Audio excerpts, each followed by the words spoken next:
So hi guys, welcome our new blog. তো তোমরা জানো যে আমরা দীঘা গিয়েছিলাম। তো চলো আজ তোমাদেরকে দেখাবো পুরো সায়েন্স সেন্টারের ব্লগ। তার আগে ভালো করে বসে পড়ো, না হলে যে কোনো সময় পড়ে যেতে পারে। তো প্রথমেই আমরা টিকিট কেটে ঢুকে পড়েছি সায়েন্স সেন্টারে। তো বাইরে থেকে আমরা বুঝতেই পারিনি যে ভেতরে এত কিছু থাকবে। তো চলো তোমাদেরকে দেখাই। আর এখানে সব বিজ্ঞানের হয় আমাদের মাথার উপর দিয়ে যাচ্ছিল। তো প্রথমে ঢুকেই আমরা এটা দেখতে পাই, ঘুরছিল চারদিকে। তোমরা হয়তো জানবে এটা কি। আর তোমরা যারা এখনো দীঘা ভ্লগটা দেখোনি, তাড়াতাড়ি যাও আর দেখে এসো।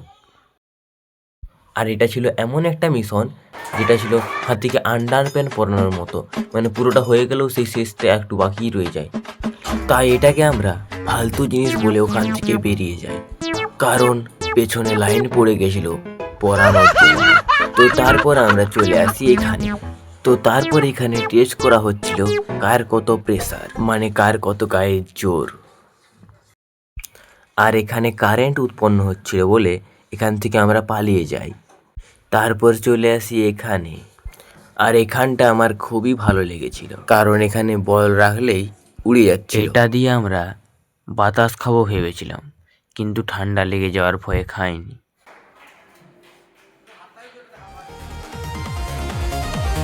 তো তারপর চলে আসি এখানে। তো এখানে হরিণ বাঘকে ছোটায়, না মানে বাঘ হরিণকে। তারপর চলে আসছি এখানে।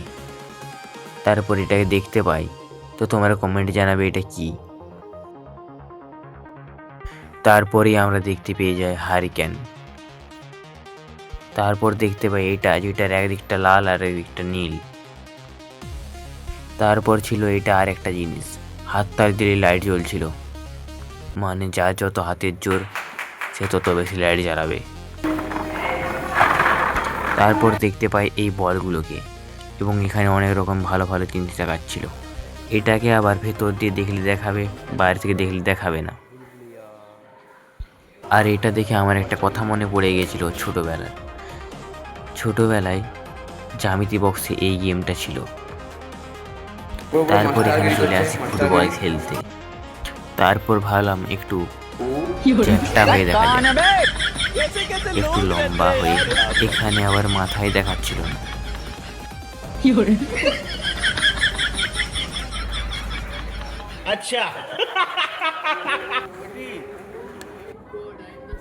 এটা ছিল আরো একটা ভালো জিনিস, কিন্তু যেটা আমরা বুঝতে পারিনি।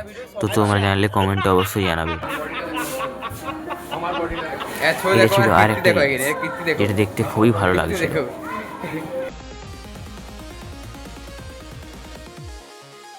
তারপর আমরা এখানে চলে এসেছিলাম ফটো তুলতে, কিন্তু এখানে ফটো তুলতে এসে একটা প্রবলেম হচ্ছিল, যেটা হচ্ছিল কেউ একদিকে তাকাচ্ছিল না, যে যার মতো।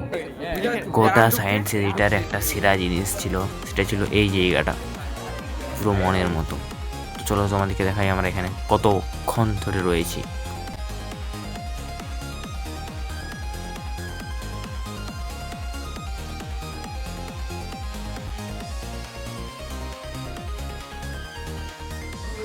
সুজা কোথায় পালিয়ে গেছে?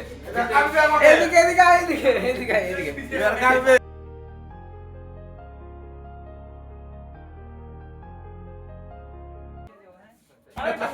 এই যাও, এদিকে যাও, এদিকে যাও। আর বেরাও কোনটা দিয়ে? এড দিয়ে এদিকে এদিকে। তাও তোমাদেরকে একটু কম দেখালাম, না হলে একটা ওয়েব সিরিজ হয়ে যেত এখানে। তারপর এখান থেকে বেরিয়ে গেলাম।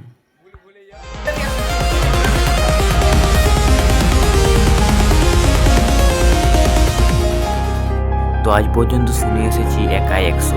তো এখানে এসে বুঝতে পারলাম একাই 100 কথাটার অর্থ। তারপর আমরা একাই 100-কে এখানে একটা কুয়াও করে ফেলেছিলাম। তারপর এখানে আরো একবার ঢুকেছিলাম।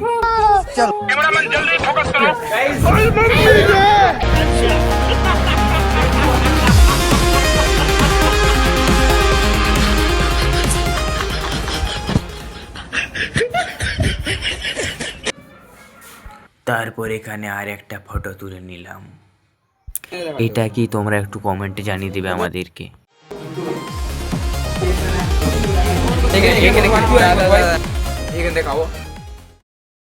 তারপর একটু আদিম যুগে ফিরে গিয়ে বন মানুষদের সাথে দেখা করে এলাম।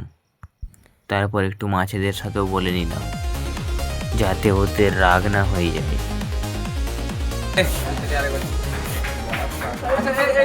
তারপর চলে এসেছিলাম একটু কাশ্মীরে ঘুরতে। তারপর ওখানে ডলফিনদের সাথে একটু কথা বলে বেরিয়ে পড়লাম বাইরের দিকটা দেখতে। ওখান থেকে বেরিয়ে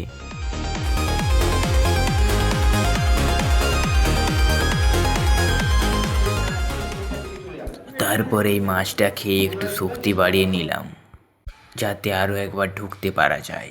এখানে 3D শো দেখবো বলে আমরা ঢুকেছিলাম, জুতো টুতো খুলে সব রেডি। তারপর যখন জানতে পারলাম এক্সট্রা টাকা লাগবে, তারপর জুতোগুলো হাতে নিয়ে আমরা বেরিয়ে পড়েছিলাম। তারপরে এই জলে একটু স্নান করে নিলাম। তারপর বাইরে অনেক রকমের খেলার জিনিস ছিল।